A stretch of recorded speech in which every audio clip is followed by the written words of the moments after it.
The ability to focus deeply is becoming increasingly rare and increasingly valuable.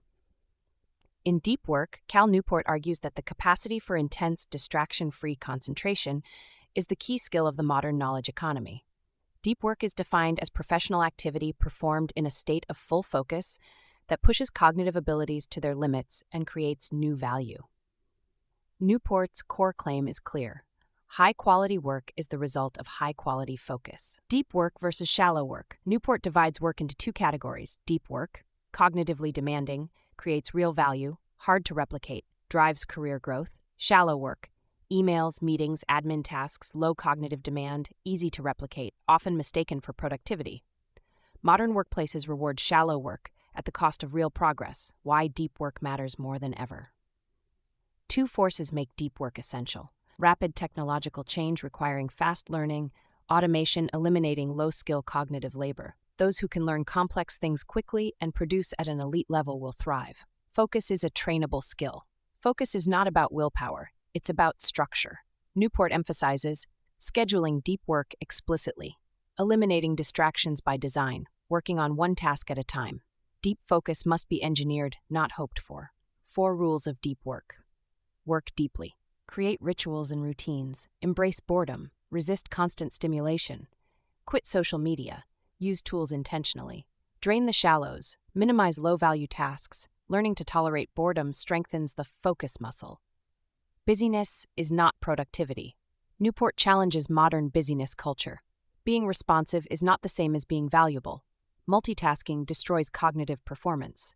Deep work argues that professionals should be judged by output, not visible busyness. Next, we'll explore how to build sustainable deep work habits in real-world work and learning environments. All right, let's dive right in. Today, we are talking about Cal Newport's super influential and, pretty controversial idea, deep work. It's this concept that promises a way to find focused success in a world that, let's be honest, feels like it was designed to distract us. And just to understand why this matters so much, let's start with a number. Get this. Based on an analysis by a CTO named Tom Cochran, just the act of processing email cost his company Atlantic Media over $1 million a year. $1 million. That's the mind-boggling price tag for just one type of distraction, and it perfectly sets the stage for the problem Newport is trying to solve. And this leads us to what Newport sees as a core problem in the modern office. He calls it the cult of busyness.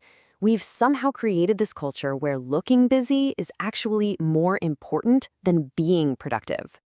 And here's the trap we all fall into. When it's tough to measure the actual value you're creating, you default to what people can see. Firing off emails at lightning speed, always being green on chat, hopping from one meeting to the next. We're performing productivity, but are we actually getting anything important done? So Newport's solution is to give us a new way to think about our jobs. He basically says we need to split all of our work into 2 totally different categories, and they are not created equal.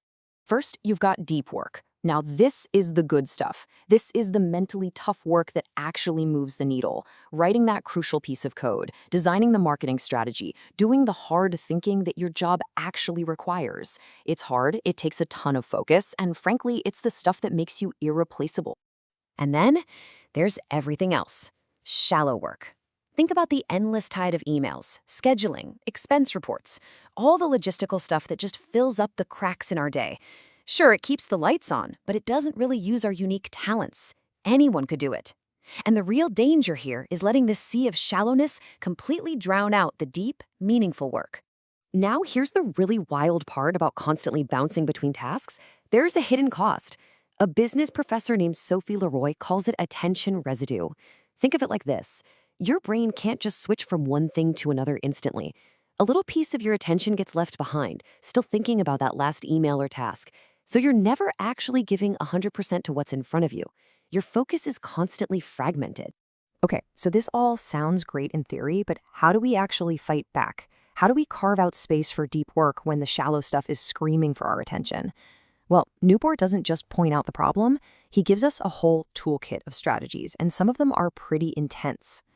We're going to zero in on 4 of the most powerful rules from his book. We'll look at how to structure your time, how to create intense focus on demand, and how to start draining the shallows out of your workday. First up is a technique called fixed scheduled productivity, and this one is a total game changer. Instead of the usual approach of I'll just work till it's done, which we all know is never, you flip that script. You set a hard deadline. I am shutting my laptop at 5:30 p.m., period. Suddenly, time becomes a scarce resource, and it forces you to be absolutely ruthless about what you say yes to. Then you have what he calls Roosevelt dashes. This is basically like high-intensity interval training, but for your brain. You take a deep work task, give yourself a ridiculously tight artificial deadline, way less time than you think you need, and then you just attack it with everything you've got. No distractions, pure, ferocious focus. Now, you might be thinking that deep work means you have to become a hermit, but that's not the whole story. You just have to look at legendary places like Bell Labs or MIT's Building 20. They mastered what's called a hub-and-spoke model. They gave brilliant people private offices, the spokes, for quiet, deep concentration. But they connected them all with large, shared spaces, the hubs, to basically force those brilliant, serendipitous conversations.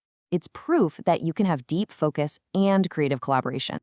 But, and this is a really big but, Newport's ideas have some pretty sharp critics.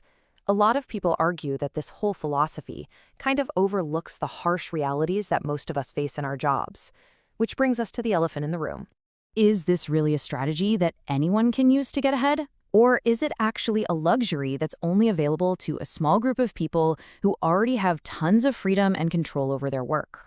And I think this quote from a Goodreads review really just hits the nail on the head for a lot of the pushback.